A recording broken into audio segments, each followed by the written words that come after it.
Hey guys, what is going on? It's Darren here, and based on my last video, a lot of people want to see a solo KK guide, so I thought I'll make one. So this is possible with the new Devotion ability, which basically lets you tank the green hit for a 1 instead of 24k life points.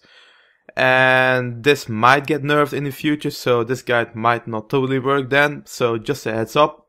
I won't be going into detail for each of KK's attacks, that's for you to find out, but the main points of how to solo this boss. So first up, you'll need to be hybriding. Not sure if this works by just using mage or melee as well. It might work, just takes a bit more effort and takes a bit longer. You might use a bit of more food, but it might be possible as well, but it's easier for you to take switches. I take full tectonic along with some tank boosting gloves. Then I take 2 switches which are high, range and melee, both with the level 90 gear. And the rest of my inventory is just rocktails, a recover special, weapon poison, since it does work a bit, but it doesn't really help that much, but it's extra DPS. And my yak filled my rocktails. Now you can also take unicorn if you are using a bit lower gear. You can do this with tier 80 gear as well, with the weapons as well, but you miss a bit more often, so it might take a bit longer as well. You might take unicorn then to heal up a bit if you run out of food in the end. So that's basically for my inventory, and also a sign of life in case you almost get it but you miss the attack and can save your life by using that one every hour. Anyway, so when I start a kill, I get my adrenaline up outside the cave by just attacking the monsters outside there. And then once you got full adrenaline, you have to be really quick and enter the instance and type your keys real quick. Then enter the room. Once you are inside, it takes a while before he pops out. So I like to stall adrenaline by using abilities such as Freedom, Anticipation and Search. And once he's up, I start out with a Sunshine, which gives you 50% more damage to magical attacks for 30 seconds. And try not to use any stun abilities during melee phase. What basically stun does, it skips his current attack to the next one, and it makes him do the green attack earlier, so that's another good one to use. It's good DPS, but it makes him green earlier. Anyways, so the trick now here is to use the Devotion ability. Once he did his Surge attack, which he runs away, and after 2 normal attack of his, then he does the 1-hit attack. So you need to have Devotion up before he does that. And I like to use it a bit early as well, so that your cooldown is earlier before he does it again. So that's what you have to do here. You cannot use Devotion while being greened or while getting greened, because you are stunned and you cannot use any abilities. So that's the trick to the melee phase. Now the annoying part is he doesn't always switch to the next phase. His melee is one of the worst phases. You don't really know what happens. You can either switch to next phase, or it takes a while before switching, and then you have to repeat this cycle.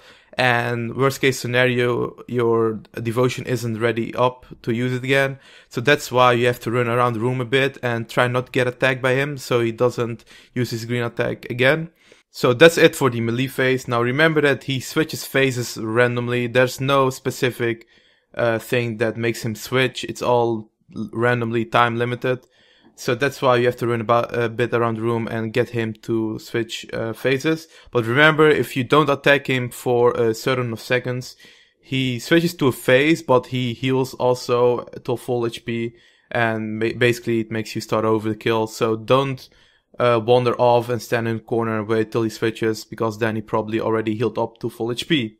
Now switching to the next phase is also random based. It's either mage or range, and in my case it was mage, which is the easiest phase that I find. You can do a lot of damage and you don't have the green attack here, so it's a really easy phase. Now also remember that the minions spawn at 75% of his life points, so that's under 200k. And again, at 25% left, that's around 65k, I believe. So the first set of minions are only a few, which are easy to kill. Try and use bombardment if you're ranging, which can be really good and like kill almost a few in one ability. And then the second minion spawn at 25% or quite a lot. It spawns first a set and then another set. And be sure not to stand underneath it, otherwise you get hit for like quite a lot of damage and even almost die. And they stun you as well, so that's quite annoying. But for magic phase, there isn't really much to say. when he goes up to the ground again, be sure to try and use an ultimate like Deadshot and not Unload, because Unload makes him do Barricade. So that's pretty funny. But yeah, I use Deadshot, which is a pretty good damage ability, because afterwards he does a surge again, and then he takes over or gets over the bleeding effect. So Deadshot is a pretty good one to use there, and basically just try and do a lot of damage as you can. And try to soul split as well if he's throwing yellow bombs and you can run away from them. So that's it for the mage phase. Alright, so the last phase is the range phase, which is a bit tricky. What he basically does, he does 5 attacks before he greens you. So you need to try and use a stun ability, either kick or destroy. I rather use destroy because it has more stuns on it, so you don't miss it just one with backhand or something. So what you need to do is use a stun ability on the 4th or after the 4th attack, which basically makes him skip his green attack and he digs again. So that's the tactic to the range phase, but it's quite annoying sometimes if you lose count and you're not sure what attack he just did. So for that you really need to practice a lot and know his attacks, because he does certain animations and attack styles for each number of the attack. So example, the second one, he does a bleed, so you know, okay, that's the second one. But yeah, that's the range phase. You can also use Devotion and pray melee then. If you pray range or mage, it does not work for the green attack, so you need to be praying melee in order to dodge the one hit attack with Devotion. But if you use it on the range phase, there's a possibility he's gonna switch to melee, because it's random. And then you're pretty much lost for if he's gonna use the one hit at melee, because you can't really dodge that unless you run around the room. But still, there's a time limited bond to that, because if he goes away too far again, he's gonna fully recover. So that's why I try not use Devotion at range. It's really risky and you can lose a kill over it. So yeah guys, that's basically it. Hopefully I haven't forgotten anything. If you guys have any other questions, be sure to leave them in the comments. Hopefully you'll learn a bit about this. Well, now the question is it worth it? I don't really think it's worth soloing KK. A kill takes about 10 to 15 minutes. Shorter, obviously, if you're better at switching and doing some good DPS.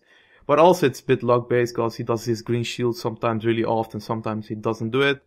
But it's not really worth the time and supply spent into killing him, and you can fail quite easy as well. And he doesn't really drop the best loot. For example, Nex drops even better loot, like more Onyx bolts and stuff like that. And the drop rate for a Drygore isn't really the best as well. So it's not really worth doing this, but it's a bit of fun and it's an extra challenge, because it is actually one of the hardest bosses to solo. So yeah guys, I hope you enjoyed it. Be sure to give it a like if it helps you or gonna help you solo it. So yeah, leave me a comment what you think about it, and yeah, any questions. So see ya.